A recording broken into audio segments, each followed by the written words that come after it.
Laetitia Hallyday fête aujourd'hui ses 50 ans. Pour l'occasion, on revient sur le parcours du dernier amour de Johnny.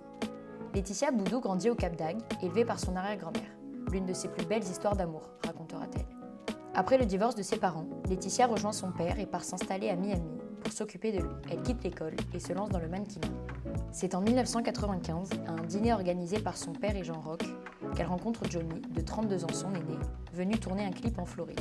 Après une longue soirée arrosée, ils s'embrassent à une station-service. Dans ma vie, comme dans la sienne, il y a eu un avant et un après le capot de cette 2 chevaux.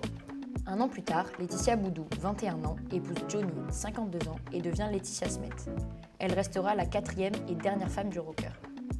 Elle réussit à enfin sortir de l'anorexie après de longues années. J'ai rencontré mon mari et il m'a sauvée.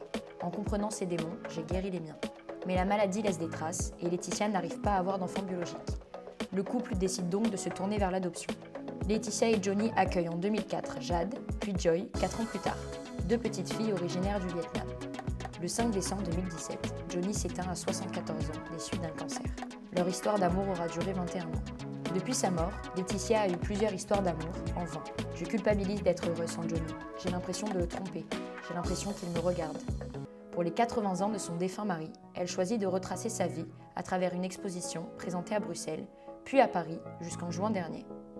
Aujourd'hui, c'est derrière la caméra qu'elle se concentre, à la production du biopic du taulier, prévu pour 2027, soit 10 ans après sa mort.